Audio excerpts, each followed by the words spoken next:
você encontra canecas térmicas, adesivos e camisetas estampadas da sua distribuição Linux favorita e muito mais na Dill Store. Acesse www.dillstore.com.br. Fala, cambada, beleza? Ó nós três aqui agora. E hoje eu tô aqui com os convidados especiais, que são os escritores do livro Shell Linux, do aprendiz ao administrador, que é o Thales. Fala um oi pra galera. Oi. E com o Bruno do Big Linux. E aí, pessoal? E é isso aí. Bom, os dois aceitaram o meu convite aí, fui eu que fui muito insistente, que os caras não queriam, né? Os caras são muito cotados aí, né? Então eles não queriam participar nada, falaram, não, esse cara é chato, deixa eu participar logo com ele pra desencanar. Não, brincadeira. Mas vamos lá. Valeu aí por ter cedido um momento aí pra gente, viu, galera? Momento Mota. Tá certo. Então vai lá, conta aí sobre vocês, quem, por exemplo, Thales, conta aí sobre você, quem é Thales, o cara? Bom, vou começar um pouco falando sobre formação acadêmica, geralmente as pessoas gostam de saber, né? Procurar. Na verdade, na área de informática. Nossa senhora. Agora vocês ouviram. Uhum. Espera só um pouquinho, vai descer um ônibus aqui agora. Tranquilo. Vou voltar. Então, falando um pouco sobre a questão da informática em si. Eu comecei a mexer em informática, na área de informática, por volta de uns 10 anos. Caraca. Comecei a me interessar mais por essa área. Mas a questão de Linux mesmo, eu estava até lembrando aqui hoje, foi com um amigo meu, acho que foi por volta de, não sei se foi 94, 95. Quer dizer, não lembro muito bem essa data. Foi quando eu tive minha primeira experiência, digamos assim, com Linux. Foi o Conectiva 2, a gente estava tentando instalar no 486, de um amigo meu. Mas eu comecei a mexer com Linux mesmo, sozinho, a me dedicar, a querer conhecer, aprender mais. Foi em 97, foi quando eu instalei Conectiva 3.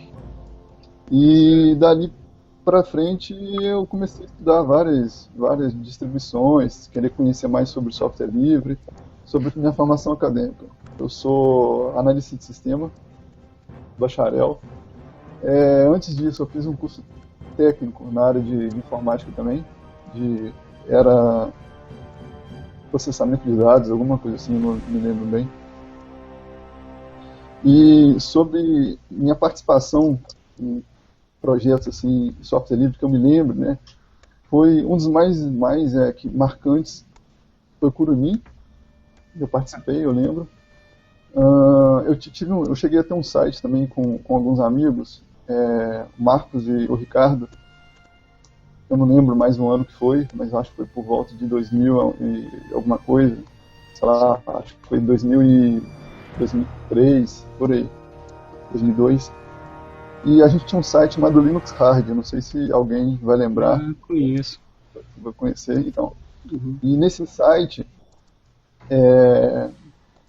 a gente postava várias coisas referentes sobre Linux, e eu tinha uma coluna sobre dicas rápidas sobre Linux, né? E foi daí que partiu a ideia, né? O Ricardo, inclusive, ele falou assim, Thales, você podia juntar essas dicas que você tem aí, que você está sempre lançando no site, e publicar um livro. Aí ele me deu a ideia. Aí eu comecei a escrever, só que com um conteúdo maior, algo mais vasto, né? Uhum. Aí foi que eu lancei meu primeiro livro, foi em 2005, se eu não me engano. Foi aquele manual de sobrevivência que está até disponível para download hoje, apesar de estar bem um pouco desatualizado. Uhum. Depois eu cheguei a ter uma empresa de informática, de consultoria, né, na área de TI, com um amigo meu, Rogério. Eu cheguei a fazer uma implantação amiga, eu mexia mais na área de servidores e cheguei a fazer algumas migrações de sistema Windows para Linux, virtualização também dessa área. Eu cheguei também, acho que os que eu cheguei a fazer foi a migração de um hospital, aqui o HU de Juiz de Fora. São 2 unidades, a gente migrou tudo para Linux. Legal. Foi bem interessante. foi, inclusive, o meu estágio, quer dizer, na verdade, era para ser meu estágio supervisionado. Só que quando eu fui para lá, as pessoas também não tinham muita experiência com o Linux em si, e eu acabei não só ajudando o pessoal, fazendo a migração, mas foi uma coisa bem interessante, inclusive, porque a gente migrou assim, a gente fez imagens, né, nas máquinas, porque as máquinas eram basicamente todas iguais, e foi uma noite assim, a gente migrou várias máquinas de uma vez só. No. O pessoal foi trabalhar, já estava com um ambiente novo, né? Foi uma coisa bem sem dar treinamento, né? Eles tinham os mesmos ícones que tinham antes, lá para poder mexer, as pastas que tinham antes, foram feitos os backups. A gente... Então, o que aconteceu? O pessoal retornou para trabalhar no dia seguinte, né? Já estava com as máquinas lá. Tudo com o ambiente Linux. A gente tinha colocado o Ubuntu na época, fizemos modificações, tinha repositório de pacotes, várias coisas interessantes lá. E uma coisa bem bacana que não houve reclamação das pessoas. Legal. O supervisor na área de TI lá na época, ele fez até um questionário, ele passou perguntando para as pessoas o que achavam do sistema, como é que estava, se notaram. Falar a verdade, teve gente assim que nem notou muita diferença, né? Mas uma coisa interessante que eu quis, né, na época, por eu mexer um pouco mais com Linux, assim, o pessoal não tem experiência, né, eles falaram assim, não, tá, isso fica a critério seu, o que você mandar aí vai estar valendo. Eu falei assim, não, eu não quero colocar um ambiente e mascarar como se fosse o Windows. Não, vamos usar Linux, vamos colocar um ambiente Linux e o pessoal vai usar isso aqui.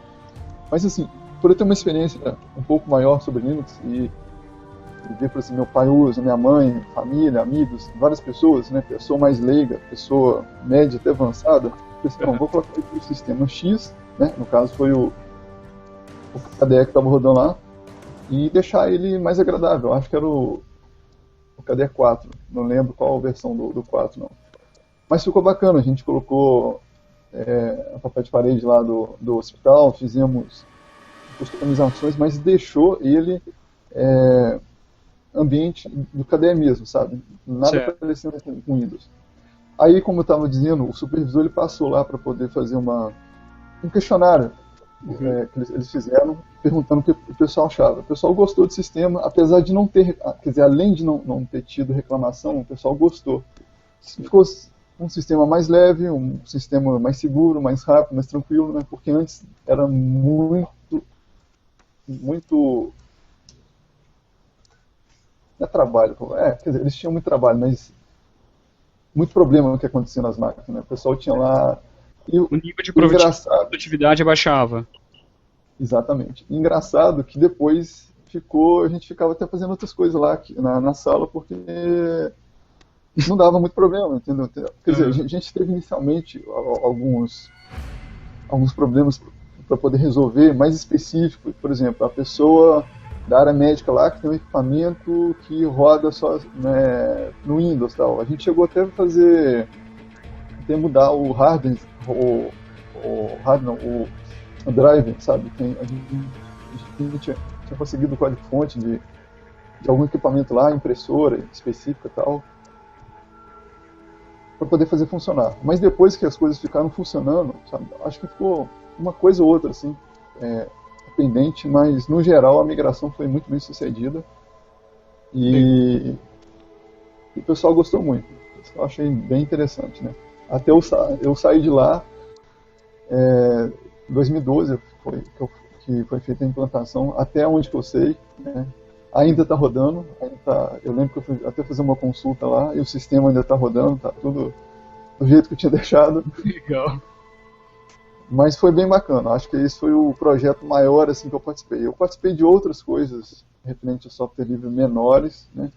Mas o que eu achei mais bacana, interessante e prático mesmo foi esse. Legal. Boa. Deixa eu ver se não sei se falta mais alguma coisa, o que eu... É porque 20 anos de carreira aí, né? Começo a falar, eu não paro mais. Não, tranquilo, bom que o pessoal te conhece. Mas... não sei, mas o que você que eu poderia dizer? Eu não sabia que você tinha trabalhado no Projeto Kurumin, não, cara. Há muito tempo. Inclusive tem ele chegou a... Eu não sei se eu falei com você, XPDE, você lembra do XPDE? Eu não sei se eu tinha feito uma compilação dele para poder rodar no Kurumin, o Morimoto tinha colocado. Foi alguma coisa referente a isso. Mas tem algumas modificações menores também que eu cheguei a contribuir na época para o projeto em si. Legal. É bom que o pessoal fica sabendo, né, que o pessoal fica falando demais, assim, por exemplo, que eu cheguei a citar do Kurumin, eu não lembro em qual vídeo que foi. O pessoal fala, não, que o Kurumin não é uma distribuição, que ele é só uma remasterização e tal. Pode até ser, mas ele tem coisas próprias, características próprias, né? Inclusive, na época lá, aqueles... como é que chamava? Ícones mágicos? Ô, Bruno, você lembra? Como é que... ícone mágico, não é não? É perfumaria. Foi uma coisa assim bem revolucionária na época, né? Que ajudou muito o pessoal. Inclusive a parte de instalar modems, né? Eu lembro. As pessoas não usavam Linux, porque inclusive a pessoa que tinha software modem. Quem tinha um S-Robotic na época era mais tranquilo, era só plugar o modem lá e funcionava, mas quem tinha um software modem era bem complicado. E o Kurumin ajudou muito o pessoal, né, nessa época referente a isso. Isso. Eu achava ele, tanto que eu fiquei até triste quando ele acabou, que a última versão dele foi a 8, né, que era chamado de NG e... eu achei triste, cara, naquela época lá. É uma coisa que estava dando muito certo, assim, referente E acabou do nada. O Morimoto, inclusive, acho que ele até, não sei se ele virou Hare Krishna, virou assim. alguma coisa assim, né? Ele largou tudo. Pô, minha distribuição morreu, eu vou virar Hare Krishna, velho.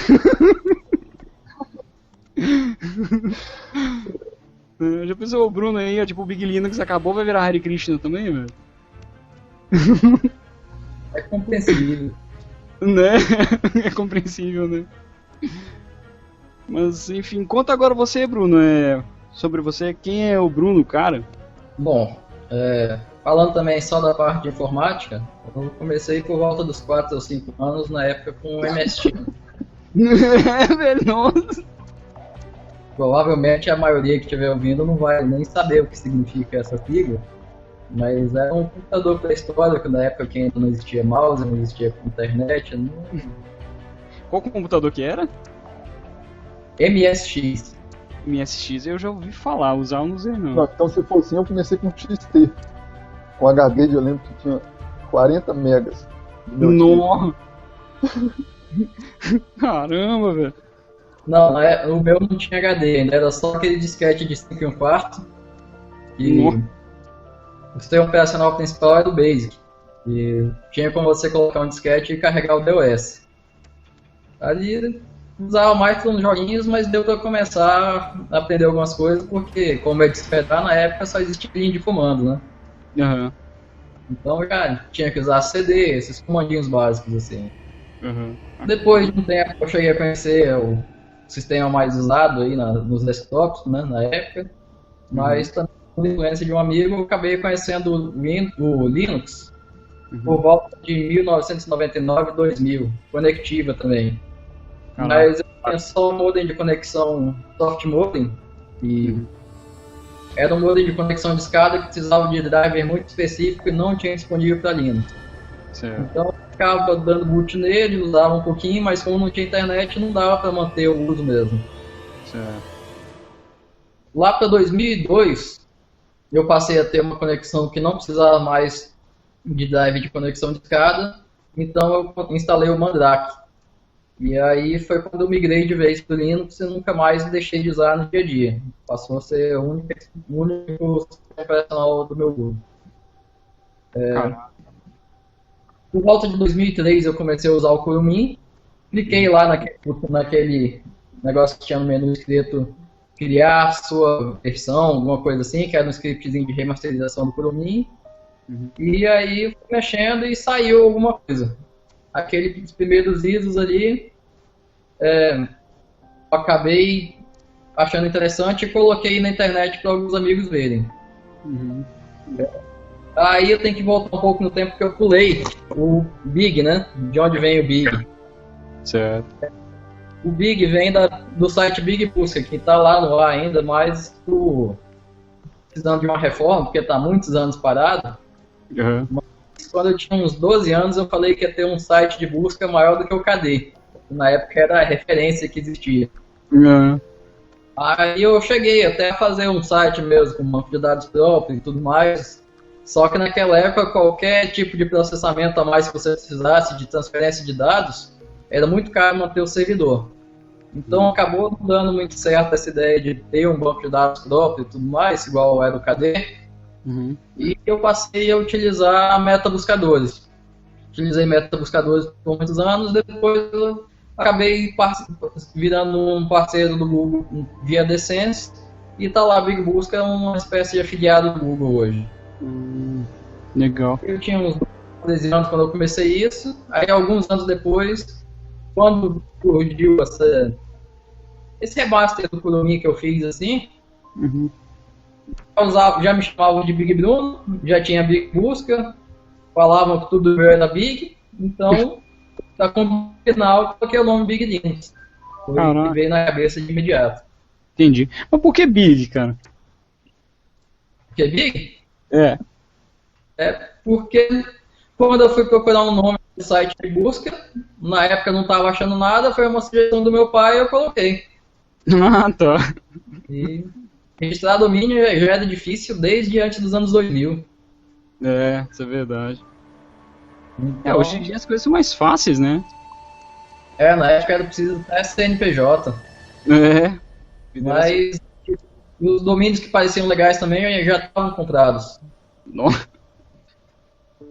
Mas então, aí voltando, antes de lançar o Big Linux mesmo, eu mostrei para alguns amigos que acharam interessante e acharam que eu devia fazer mais algumas alterações e mostrar de novo para eles e tudo mais. Aí eu fui lançando, até que chegou uma hora que eu achei lá um local no código livre e disponibilizei, fiz uma páginazinha e coloquei como se fosse mesmo uma versão modificada do Kurumi. Tá. Aí depois veio 1.2, 1.2b, 1.4 e quando eu fui lançar o 2.0, eu descobri uma interface chamada Metice. Só que ela era extremamente rudimentar, não tinha muito o que fazer com ela. Era mais simples que um Fluxbox, só que ela tinha um recurso de 3D. Então você podia pegar uma tela assim, reta, e rotacionar na posição que você quisesse. E tinha mais alguns efeitinhos também. E apesar de ser um desktop lento, quem tinha uma placa de vídeo GeForce conseguia um uso razoável e conhecer recursos que na época eram realmente inéditos. Uhum. Com isso, por não ser um sistema, ter uma interface realmente muito ruim de usar, eu fui trabalhando em cima dela até conseguir rodar tanto o GNOME quanto o KDE. Na época, o GNOME 2 e KDE 3. Quando eu estava já soltando os betas, já começando a funcionar dessa forma, inclusive o Mark Shuttleworth, que é o mantenedor do Ubuntu, né, o dono da empresa lá, Canônico, né? Fazendo uma palestra. E foi quando ele conheceu uma interface 3D, porque eu fui lá na palestra com o notebook e apresentei para ele. Inclusive, eu não sei se interferiu, mas pouco tempo depois que eles começaram a investir muito no Comps. Que legal. Feito desktop do Ubuntu. Que legal. Aí teve o lançamento desse Big Linux 2 que tinha como grande atrativo essa interface com recurso 3D. Isso aí foi um grande salto, assim, que saiu em revistas, foi publicado inclusive em uma daquelas revistas que vinha com CD, saiu em sites internacionais, inclusive em linguagens que na época eu não descobri o que era, que o Google Translate ainda não tinha tantos recursos como hoje. Teve página que ele não conseguiu traduzir. Que doido. Só que eu sabia muito pouco sobre manter um sistema atualizado. E aí, quando começou a vir as atualizações, o sistema começou a quebrar todo.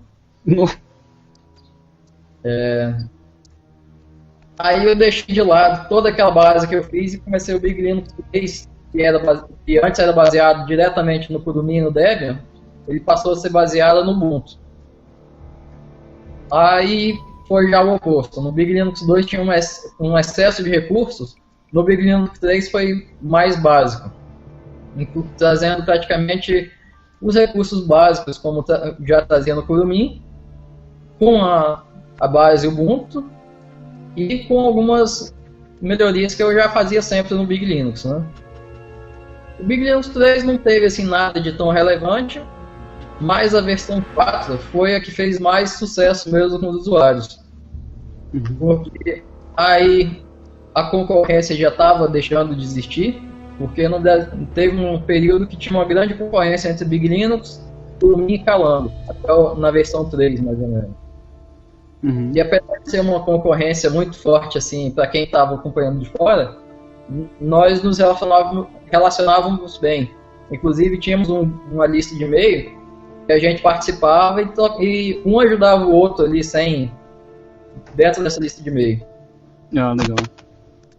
E aí com o Big Linux 4, que veio mesmo alguns painéis de configuração, muita automação, coisa um pouco superior ao que existia no mercado na época. E fez muito sucesso, muito download. Só que um tempo depois eu comecei a ter alguns problemas de saúde e que não estava conseguindo diagnosticar. Apesar de ter sido diagnosticado por 3 médicos como depressão, eu não conformei com o diagnóstico e fui para o São Google. Aí, depois de muita pesquisa, eu descobri que eu estava com um problema de falta de vitamina D. Ah, tá, falta de sol isso aí, né? Só que nesse período aí de diagnóstico errado e tudo mais, foram praticamente 2 anos. Não. E nesse período eu desanimei de tudo, não mantinha mais atualização para o Big Linux, não fazia nada. Eu consegui recuperar a saúde, só que o projeto já estava muito parado, muito abandonado, já tinha decidido parar, mas ainda teve ali aquele último fôlego para lançar o 12.04, que foi o único Big Linux lançado com KDE 4.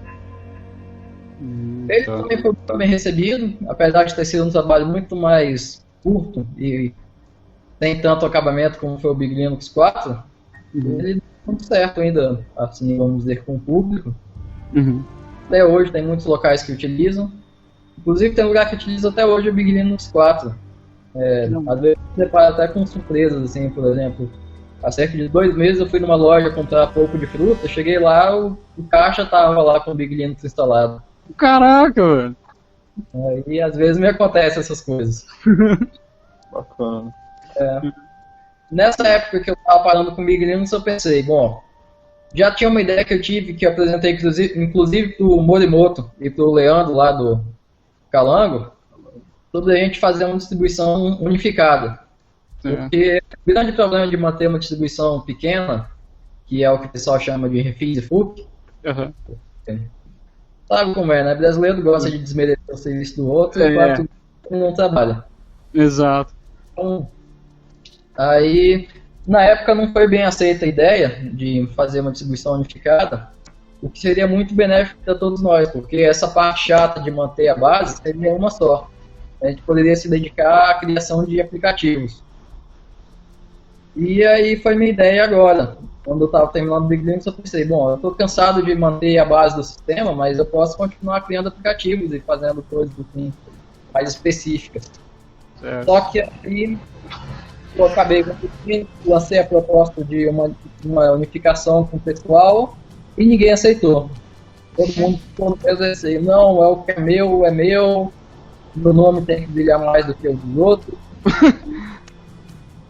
Sabe como é, né? Guerra de egos. E aí hoje não temos nenhuma distribuição significativa no Brasil. Não vejo também muito caminho mais para se existir. As distribuições grandes como o Ubuntu, Manjaro, todas as outras já têm uma qualidade bastante grande, inclusive não necessitando quase mais personalizar especificamente para cada público. Um sistema básico que eles disponibilizam, mas ele é tão fácil de você adicionar recursos que o próprio usuário personaliza para ele. Não precisa que alguém vá lá e disponibilize algo personalizado. Isso. E acabou que o projeto Kayana não foi assim, exatamente uma ideia minha. Foi o pessoal que ficou cobrando muito. Não, vocês precisam ter uma distribuição, a gente resolveu fazer. se olhar, ela é muito parecida com o Big Linux, trouxe muito recurso por lá. Só, como disse, não teve adesão de gente. A distribuição Kayana começou também, eu trabalhei um tempo nela, e ficou bem parecida com o Big Linux 12.04, mas eu estou um pouco afastado do projeto por realmente não ter tido adesão de outros desenvolvedores e acabar sendo quase igual ao Big Linux, pouca gente para manter e muita gente vai reclamar.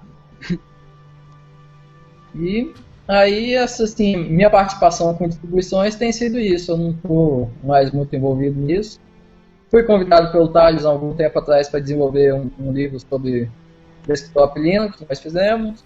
Aí veio o convite da editora para a gente fazer esse de Shell, foi feito. E Shell, inclusive, eu achei um livro melhor de ser desenvolvido do que o desktop, ficou muito mais completo também. Legal. Espero que tenha um bom proveito para o pessoal que quer aprender Shell Script. Uhum. É uma linguagem, sim, muito desconhecida, né? Praticamente não se ouve falar dela no site de tecnologia, nem nada, mas ela é fundamental para quem quer gerenciar uma rede Linux, quer um parque de servidores, seja o que for, é básico para a pessoa ter um bom aproveitamento do Linux é saber Shell Script. Sim, ela tem a sua importância, né? Que é exatamente isso, né? A automação do serviço, né? Pois é, todas essas modificações que existiram no Kurumin, no Big Linux, elas se baseavam em Shell Script e automação. Tem uma série de... Opa! Eu arrumo isso depois. Ó, agora eu vou mudar o ângulo um pouquinho, vou falar diferente aqui.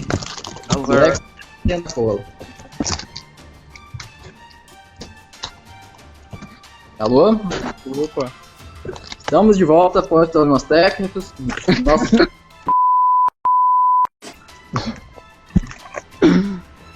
Aí você coloca aquelas barrinhas coloridas lá no... você ficou atado. Boa ideia. Ó, tá chovendo aqui. Aí vai ser um ônibus passando, vai ficar um negócio assim, barrinho colorido e preto e branco toda hora, né? 2 minutos de entrevista, 1 hora de... Porque essa entrevista ela tinha que ter sido feita pelo terminal. De SSH, a gente ia dando os ecos. Aí cada um ia respondendo. Mas vocês querem um recurso muito moderno, esse da câmera, que não... isso tá fora da minha aptidão natural. Tá certo. Aí nesse período aí durante o Big Linux, tive uma quantidade muito grande de contribuições com outros projetos, principalmente na parte de tradução de aplicativos, correção de pequenos bugs, relatar bugs para a equipe do Ubuntu. Teve o desenvolvimento do Big Bash Vion, que está aí ativo até hoje, que é uma espécie de interface gráfica para o Shell, que permite você criar interfaces HTML em cima de comandos de Shell Script. O Big Bash Vion não foi exatamente feito por mim, eu nunca me dei bem com Python, eu passei a ideia para um amigo que é muito bom em Python, e ele conseguiu aplicar a ideia. Se eu não me engano, foi o Mageia, que chegou inclusive a fazer coisas no sistema deles utilizando o Big Bash Vion. Legal. Eu continuo assim fazendo algumas coisas, alguns aplicativos pequenos, lançando no GitHub, mas não mais com a mesma visibilidade que tinha no Big Linux. Entendi. Em relação à formação acadêmica, eu tenho graduação em Sistema de Informação, pós em Software Livre, mas até hoje eu não sei por que eu fiz. Não descobri, tá feito. Né? Que doido. Não, você falou uma coisa interessante, eu também, assim, eu já tive minhas contribuições também, igual eu tenho o manual caixa de ferramenta do Unix, né, na verdade eu ia fazer aquele manual, eu ia escrever ele do nada, mas eu pensei, já tem um cara que fez ele em inglês, pra que eu vou recriar a roda? Então eu resolvi traduzir ao invés de criar um, seria exatamente por causa do AIX, do FreeBSD, Solaris e Linux, né. Mas já tá pronto, por que eu vou fazer um só por causa do meu ego? Tipo, não, foi eu que fiz. Né? A ideia nacional é fazer isso. Não uma é? forma de ação sua. Um querendo aparecer mais que o outro, né? Em vez de unir forças e contribuir, né? Para uma coisa única. Igual o Bruno tinha falado, né? Vamos unir as distribuições, pessoal. Não quero. Quer dizer, por que não quer, né? Aí eu acho que é puramente por ego, né? Sim. Se não fosse por isso, acho que o Brasil estaria bem servido uma distribuição bem bacana, como foi a época do Conectiva, fez muito sucesso, né? Isso. Acho que muita gente começou a usar Linux por causa do Conectiva. Sim. E falando nisso, você falou uma coisa até interessante, né? Porque assim, se o pessoal tivesse unido forças, tipo, o ego fala mais alto em vez de pensar na necessidade, na causa, né? E se tivesse, eu imagino o que não seria o projeto hoje. Né? Tem um pior nisso aí que não é só o ego, é a falta de planejamento. Também, né? Pensa bem, se você tem o ego de falar que você tem uma bolinha de gude, que é o que está representando aí uma distribuição, não tem mais participação no mercado, não tem nada assim de realmente valor para apresentar, é melhor você apresentar que você faz parte de uma bola gigante do que você ter sua própria bolinha de gude que não tem o que fazer com ela. Bem pensado. Acaba que nem o ego não tem efeito. Cada um indo para um lado. Exato. Tanto que assim, já chegaram a perguntar pra mim, por que você não faz uma distribuição? Eu pensei, mas pra que eu vou fazer sendo que o que eu preciso já existe, entendeu? E hoje em dia, distribuição, né? Já existe. Você escolhe o que você quer e nós tem milhares, eu acho, de distribuições, né? Exato. O mais engraçado, as pessoas que não conhecem Linux, eu já cansei de ouvir isso. Como é que é a carinha do Linux? Como é que... Aí dá até um bug no cérebro, né? Nessa hora de responder a pergunta, porque é complicado, né? Exato. Tanto que eu já contribuí com duas, né? Eu contribuí com o IPFire, não sei, nem lembro nem que ano que foi que eu contribuí com isso, acho que foi 2010, 2011, sei lá. E contribuí com Fantu, né? Com o manual de instalação. Tipo, eu não preciso, eu prefiro contribuir com uma do que eu criar a minha. Acho que vai ser, inclusive, o trabalho é muito maior se eu for fazer a minha. E fora que a necessidade que eu tenho já existe, né, resolvida. Então, vou ajudar, que já existe. E o problema também, se você quiser ficar sozinho, né, por exemplo, igual o Bruno falou, tinha o Big Linux lá, teve um problema de saúde e ficou parado. O Patrick lá do Slack, né, o cara quase morreu, o pessoal quase suicidou, né, foi desespero, né. Vamos perder. Então, se tivesse várias pessoas contribuindo, ajudando, acho que seria uma coisa bem mais interessante. Né? Sim. Isso. Eu acho que Pode falar. Eu acho que uma coisa mais até questão de lógica, né? Por exemplo, eu vou dizer, vamos ver uma coisa sozinho, um projeto sozinho. Qual que vai ser como é que eu vou dizer? Desenvolvimento do projeto em si mesmo. Ele vai dar mais resultado se eu fizer sozinho e se tiver milhões de pessoas ajudando. Tá? É uma coisa bem lógica, né? É mais coerente. Inclusive, você para pensar, o Gentoo funciona assim, o Debian funciona assim, né? E tipo, teve gente que me perguntou hoje no meu canal como é que anda o projeto Debian com a morte do Ian. Não, pela perda dá pra entender, não é? Pela perda dá pra entender. O projeto Debian lamenta e tal, mas o projeto Debian continua desde que ele saiu, gente. Tipo, ele saiu antes da versão 1.0. Mas o projeto existe, tá até hoje lá, funcionando bem, com altas adoções. Mas mesmo essas distribuições grandes, se for prestar atenção, elas, apesar de terem seus grupos que não tem, elas não diferenciam muito das distribuições pequenas de um desenvolvedor só. Não existe assim um interesse em criar, por exemplo, um recurso do Debian e pensar, não, vamos tornar isso aqui compatível com Red Hat, com Gentoo. E a mesma coisa nos outros lados. Cada um parece que cada vez mais tem a necessidade de criar algo que torne aquilo ali exclusivo e incompatível com a outra distribuição. Igual o Mir, né? Do Ubuntu. Até que hoje sim, viu? Hoje em dia você acha, por exemplo, assim, tem um recurso novo. Você vê, por exemplo, o próprio OpenVZ. Se você for lá, o primeiro pacote que eles têm disponível é o pacote .rpm, mas eles têm pacote .deb também. Hoje em dia estão mudando muito esse conceito, sabe? Mas eu acho que a questão do Linux é complicada ainda, porque, por exemplo, vamos supor, vou dar um exemplo aqui. Meu pai tem uma imobiliária, ele usa Linux lá, meu pai e meu tio. Aí, por exemplo, ele quer instalar uma coisa, Otávio, ele já sabe que ele usa Deb, né? .deb. Só que aí vai instalar, tem várias opções, tem Debian, tem Ubuntu, sabe? Qual que eu instalo? Agora imagina a pessoa que não tem conhecimento de nada. Conhecimento mais de nada. Vou instalar. Porra, a pessoa usa um Debian, recebe um RPM, ou então, sabe, recebe um pacote .deb do Ubuntu. Então recebe o TAGZ lá, quer clicar, quer abrir, não, Linux é muito ruim, não dá. Então é muito vasto, é muito grande, né? Então, mas sabe que tem uma crítica que o Linus fez? O Linus fez isso na Debian Conf, pra você ter ideia.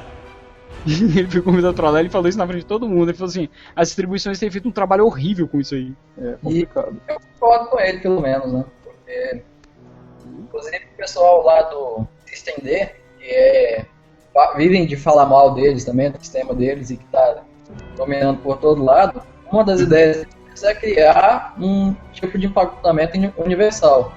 E é uma ideia que nunca vai pra frente, que seria algo para começar por ordem nessa bagunça que é hoje, que é a lei de Linux. Sim. Inclusive o livro Shell Linux aborda essa parte de empacotamentos, né, que eu lembro que eu estava lendo aqui. Sim. Eu vi que abrange bem. É que não tem como falar de Shell Script sem falar de terminal, de comando, processos, né? Que a intenção é você automatizar exatamente o serviço que você faz pelo terminal. Mas, inclusive, a Canonical... Perdão, pode falar. Não, eu ia falar que o livro a gente aborda para quem não conhece Shell, para quem não sabe usar a linha de comando. Então, tem lá os comandos mais básicos lá, inclusive atalhos, assim, por exemplo, você aperta a setinha para cima, ele vai mostrar o comando anterior. Começa a escrever, aperta Tab, ele vai completar a palavra para você. Tudo isso aí está no livro. Então, é para pessoa que não sabe mesmo sobre terminal, sai de lá sabendo fazer seus primeiros shell scripts, suas primeiras automações. Sim. E até tomando o assunto do empacotamento, a Canonical hoje trabalha, né, com esse tal de Snap, né, que seria basicamente isso também, né? O cara clicou, ele já funciona, né? A ideia é fazer isso, né? Mas como sempre está esse trabalho.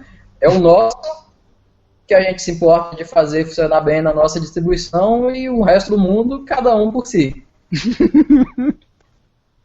Igual o Bruno ele citou agora, tem várias empresas também, por exemplo. Eu dou suporte. Eu dou suporte até questão de banco, tá? Eu dou suporte a, por exemplo, Ubuntu, na versão X.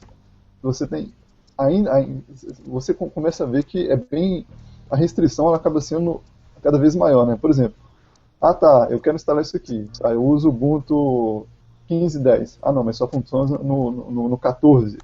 Nossa. Entendeu? Se torna uma coisa bem complicada ainda, né? Bem complexa. Então, a pessoa que não tem entendimento, a questão de Linux, a pessoa que não tem muito conhecimento fica totalmente pirada, totalmente voando, né? Sim, isso é verdade. Realmente isso é um assunto muito a trabalhar, né? Essa questão de distribuição, dar suporte até aonde. Bem bolado. Acho que ainda vou trabalhar algum artigo, assim, alguma coisa do tipo. O Linux, eu acho ele, sei lá, pode comparar ele como se fosse um Lego, né? Você pega um kernel, você pega um servidor gráfico, você pega um ambiente gráfico. Então, você não tem o Linux, ele é igual, por exemplo, outros sistemas operacionais. Não, a carinha dele é assim, tem uma barra aqui embaixo, tem uma barra lá em cima, não. O Linux é do jeito que você quiser. Não tem muito essa escolha, não tem uma coisa fixa, né? Ele é totalmente modular. Exato. Tem um lado bom, né? Tem um lado ruim, mas tem esse lado bom também, né? Principalmente na área de servidores, de dispositivos embarcados, essas coisas. Exato. Você poder trabalhar da forma que quiser, né? Hoje em dia, Linux está muito forte também em automóveis e tal, por essa flexibilidade, né? Por ele ser modular, né? Então, ele precisa, assim, para você entrar em um mercado específico como é o de celulares, foi preciso o Google vir e fazer realmente todo um ambiente em volta que faça o sistema ser bom e usável. Uhum. No desktop é uma coisa que ainda está meio faltando, né? Ainda não chegou esse que chutou a porta assim e falou, eu vou dominar essa área. Isso é verdade. Você aí sabe de quem que é a culpa? Do Big Linux, cara. Tipo, sumiu aí. Eu fiz a contribuição para atrapalhar, mas eu acho que talvez tenham algumas distribuições que é melhor nem citar o nome para evitar o pessoal ir choramingar, mas tem algumas distribuições aí que atrapalharam bastante também. Nossa, tem. Tem umas que inclusive eu realmente não gosto. Falando em questão de distribuição, que a gente gosta, não gosta, que atrapalhou. Diz aí, o Thales, qual distribuição que você usa? Bom, hoje, atualmente, eu estou usando Manjaro, mas eu sempre falo, né, a distribuição, o meta distribuição, né, que eu mais gostei, ou uma das que eu mais gostei até hoje, é o Gentoo. Eu usei ele por quase 5 anos. Mas antes disso eu usei muita coisa, usei Conectiva, Red Hat, Mandrake, usei Ubuntu, Debian, Slacker, usei tanta coisa que eu não...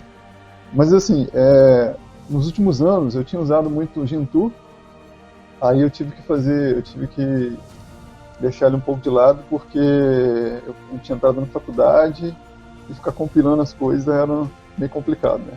Aí eu tinha instalado até o Ubuntu para poder agilizar mais os processos lá.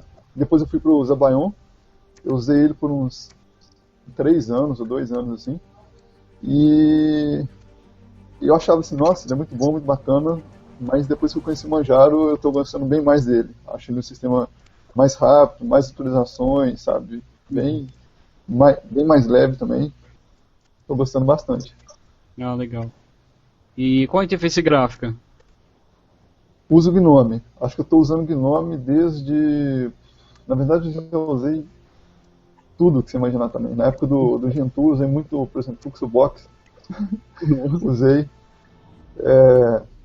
Usei muito KDE, Gnome, XFCE, já usei também. Mas o Gnome, eu estou usando ele desde a versão 3.2. Acho que eu estava usando no Zabayon e estou usando o Manjaro também. Eu tenho gostado muito dele. Ele tem muitos atalhos assim que quando você acostuma com ele facilita muito, sabe? Fica muito ágil. Quer dizer, isso... Que essa é a intenção dele, né? Tipo, seria um Arch muito bem trabalhado para o usuário ficar mais fácil para ele poder trabalhar, né? Sim. Falando nisso, assim, porque o Arch ele não usa System dele, ele e o Slacker estão fora disso. Mas eu sei que o Arch, inclusive inclui aí o Manjaro na história, ele usa ou a Daimon a Daimon BSD ou a Daimon... Eita lascura! Pode falar. A Daimon BSD ou a Daimon OpenRC? Sabe qual das duas que o seu Manjaro tá usando? O Manjaro usa o SystemD. Não SystemD? SystemD. Ué, que estranho, o Manjaro adotou o SystemD? Adotou o SystemD. Já tem um tempinho. Que legal. O OpenRC, eu acho que ele usa ainda, né? O OpenRC. Sim, ele tem versão OpenRC. Legal. E eu lembro na época que eu usei era o OpenRC. Depois, quando eu usei o Zabayon também era o OpenRC. Depois migraram para o SystemD. Mas o Manjaro está usando o SystemD. Já tem um tempinho. Legal. Você vê que o SystemD não é uma coisa assim, né? Igual todo mundo fica falando que é ameaçadora, monstruosa, meu. Eu não sei porque o pessoal gosta de ficar metendo um pau. Eu até acho interessante, porque igual o Bruno falou, unifica, porra. Não, é a SystemD, mas não é complicado. Acho que até no livro a gente aborda sobre isso, sabe? O sistema SystemD, aborda sobre o System, Init, SystemD e Upstart. Upstart, legal. Exatamente, do Ubuntu, né? Explica alguns lá e, na verdade, assim, se você entender como é que é o processo, como é que funciona, e se isso for padronizado, unificado, se torna muito mais simples, né? Porque, não, eu uso o sistema X, né? Eu uso uma distribuição X e o sistema dele é esse. Eu uso o outro, é esse. Então, fica bem complicado. Fica complicado até de fazer automação de scripts, né? Você vai migrar de script para outro, aí alguns têm incompatibilidade. Isso é verdade. Complicado. Sim. Inclusive eu tô testando, fazendo questão de testar depois que eu vi essas especulações aí, sabe? Não, que o SystemD ameaça a comunidade de software livre. Não, então vou fazer questão de usar para mostrar que não é isso, não. E você, Bruno, tá usando o quê? Bom, eu sempre usei distribuição .deb, desde que eu comecei com o Chromium lá em 2002, 2003, não sei. Sempre que eu tentei utilizar outra distribuição, não durou quase nada e voltei para o .deb. Mas, por muita insistência do Thales, no final de dezembro eu instalei o Manjaro, que eu não durei até hoje. Legal. Tá gostando? É uma distribuição boa, mas ela tem pouco suporte, né? Por exemplo, até agora estou com uma dificuldade muito grande para acessar a caixa. Estou tendo que deixar um dual boot lá no Ubuntu. Tá. Entendi. E mas esse também é muito boa, só que, como é igual ele falou, tem pacote que é disponibilizado especificamente para uma distribuição, e às vezes lá dentro tem um binário que a gente não faz ideia do que ele precisa para executar. Aí, apesar da gente ter tentado já descobrir o que precisa para usar o módulo de segurança no Manjaro, ainda não descobrimos o problema. Entendi, legal. Esse também é com SystemD, no caso? Também, SystemD. Legal. O SystemD eu tô achando, inclusive, ele uma característica que ele é muito rápido. Sabe, pelo menos na hora que eu monto o meu HD aqui, que é para backup, ele monta rápido, ele boota rápido, ele faz as coisas bem rápido. Ele tem um trabalho muito bom. Tá superior ao... O pessoal gosta mesmo de usar lá os mais radicais, o init, sysvinit, né? Pra ver as coisas... Eu acho que é um fetiche. Não, até que o System 5 eu não tenho problema. Pode falar, doutor. Assim, vou voltar a usar o Lilo, né? Mas o System 5 lá, você tá dando boot, um dos processos emperrou, já era, né? Fica lá 30 segundos esperando dar timeout. Isso é verdade. Mas assim, o que eu acho legal no System 5, que o SystemD também tem, né? Diferente da Diamond BSD, por exemplo. Você tem o Invoke RC.D, você tem os services, entendeu? Então, assim, ele acaba tendo ferramentas úteis, né? Mas o SystemD realmente, a princípio eu não gostava dele, que quando, por exemplo, eu testava aquele comando systemctl power off, né? Só pra ver como é que se ele desligava bem e tal. A princípio ele não tava desligando bem, mas na versão 8.2 do Debian tava até bem. De lá pra cá eu não tive mais problema. Então, aí... Até as 175 distribuições oficiais terem colocado suporte legal ao SystemD, vai ter alguns problemas. Moto passando aqui. Então, mas até que até agora tá bom. Tá indo bem e eu espero que ele melhore. Você vê que o que eu acho estranho é que assim, o Linux ele não tem crítica contra o SystemD. A crítica que ele tem é que ele fala, né, que o pessoal trabalha muito mal e tal, sabe? Ele olhava pra questão do código e tal. Não é que ameaça ou ele é ruim. Então, inclusive tem uma coisa aí que eu lembrei agora da desunião, por exemplo, o Tars estava falando que ele usa o GNOME. Eu utilizo o KDE desde sempre, esse daí até hoje eu não consegui mudar mesmo. Só que antes a gente conseguia, por exemplo, no Big Linux mesmo eu usava KDE, mas eu sempre preferia o dispositivo aquele appletzinho de gerenciar conexões do GNOME. Certo. Então eu ativava o applet dentro do KDE e funcionava no Lua. Só que agora você não consegue mais fazer esse intercâmbio entre os desktops.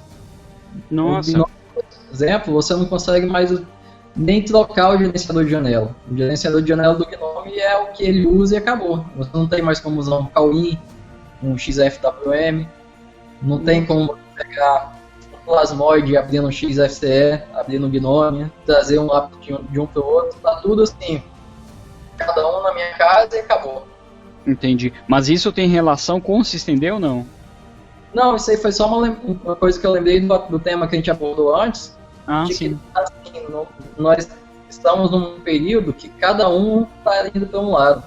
Entendi. Realmente. É porque, assim, eu uso o Mate, né? Que, assim, que é o antigo Gnome, né? Eu cheguei a utilizar essa versão nova do Gnome, mas eu acabo gostando mais do Mate, aí, por fim, eu uso ele.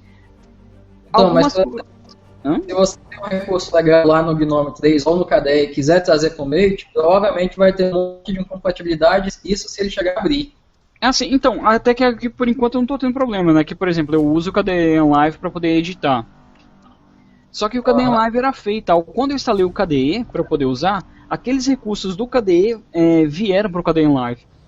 Eu consigo abrir, por exemplo, aqui agora, eu consigo abrir o console. Quer ver, ó, eu abro aqui o Conqueror, eu consigo abrir. Sim, mas você está falando de aplicativos, eu estou falando de recursos especificamente do desktop. Por exemplo, se você quiser ver na rede do KDE, o appletzinho de controlar volume, essas coisas. Deixa eu ver aqui se eu consigo alguma coisa, até me despertou essa curiosidade. Eu acho que realmente não. Se bem que, por exemplo, até o TIS, por exemplo, eu tô com ele instalado aqui, que é do Gnome, né? Mas eu vou ver isso aí, realmente. Boa ideia. Deixa eu fazer Alguns uma... programas no Gnome eles abrem com alguns defeitos. Até mesmo o Nautilus, para você usar em outros desktops, às vezes ele está vindo com defeito por causa da dependência do gerenciador de janelas do Gnome. Entendi. Eu acho que não, até que o Nautilus eu consegui usar. Quer ver, ó? Nautilus. O Nautilus eu consegui, ele aparece umas mensagens aqui de falha, mas ele abre normal. Mas o Nautilus tem GTK, né? E o Mate também ele usa as... Mas a versão antiga. GTK 2? É. Mas tem uma compatibilidade, acho que tem biblioteca de compatibilidade. Isso. Isso é verdade. Mas, bom, por fim, eu acho que é só, né? Eu não sei que vocês querem falar sobre o livro aí, pessoal? Fala aí. A ideia do livro é vender muito.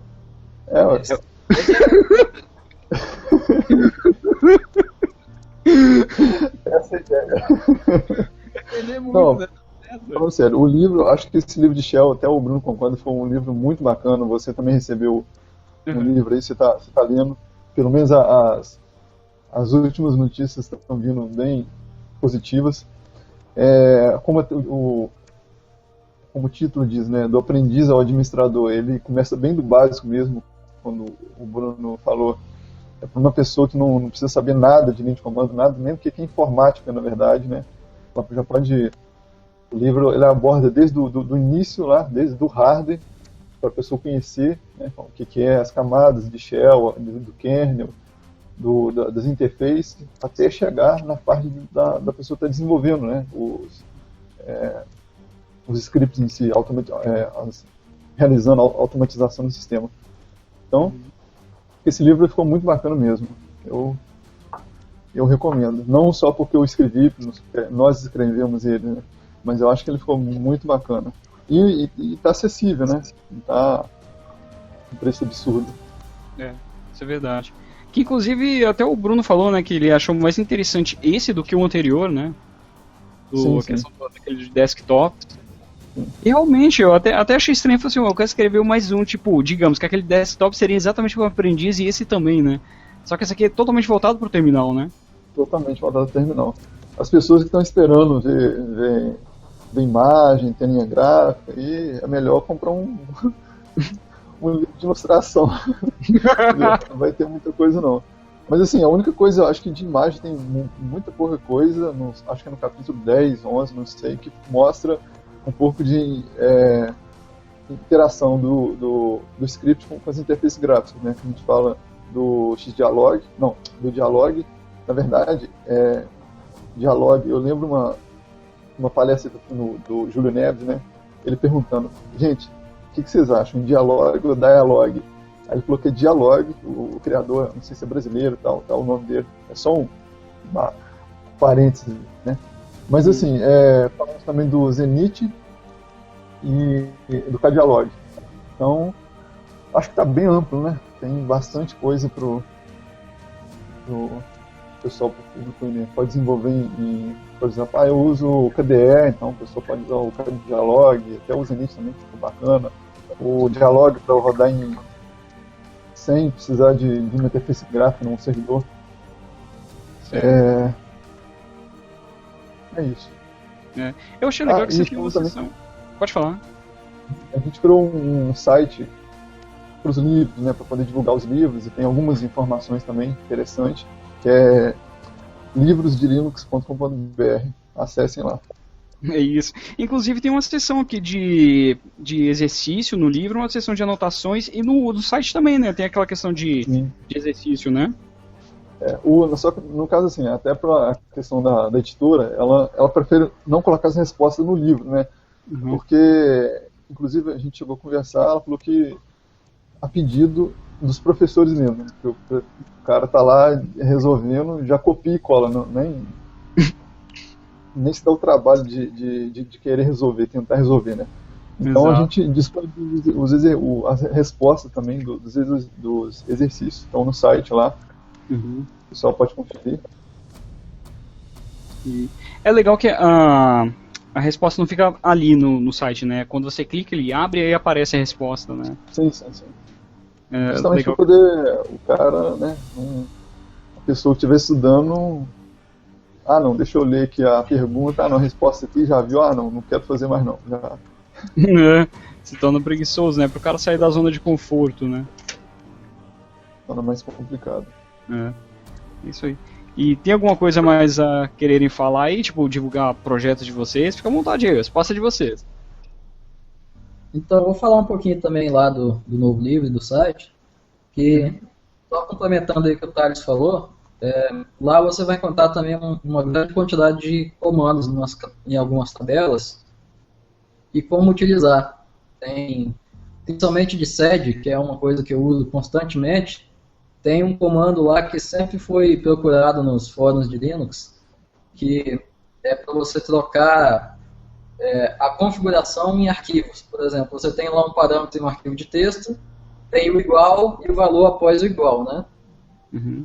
Então tem um comando específico lá nessa tabela que está no site e tem no livro está mais explicado como utilizar, que vale para praticamente qualquer arquivo de configuração. Você só coloca o nome do parâmetro e ele vai te trocar a variável. Legal. Então, porque, assim, fica perdido nisso aí, porque cada variável é preciso ir lá e criar alguns, fazer com regex, né? Alguns caracteres específicos para cada linha. Essa linha lá, ela pega praticamente qualquer possibilidade. Legal. Boa. Show de bola. Então, pode falar mais coisas se quiser, fica à vontade aí. Não, já acho que por agora já falei o que tinha para falar pelo resto do ano.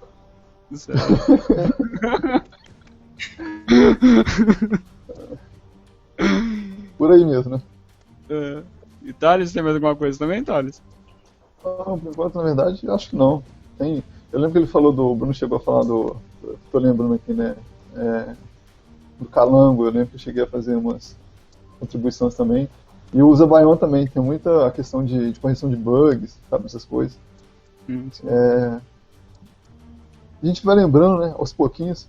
Eu cheguei até a lembrar de uma coisa que eu ia mostrar aqui, mas eu acho que eu nem lembro muito bem de estar guardando. Eu tenho ainda o CD original do Connectiva 3, né, quando eu comecei quando falei em 97 lá, instalei. Mas boas lembranças, né? Você tem um terminal piscando que não funciona nada, você tem que configurar tudo. Se o mouse não funciona, o teclado não funciona, o servidor gráfico não carrega, né? Se não tiver configurado, né? O Xfree 86, não sei se você lembra desse servidor gráfico. Sim. Rodou muitos anos, né? As coisas são assim mesmo, né? Hoje em dia não, a pessoa clica aqui, clica ali, né? Tá tudo certo. Tá tudo certo. Isso aí. Então beleza, então nós vamos ficando por aqui. Um abraço pro pessoal que vai assistir isso depois e falou! Até mais.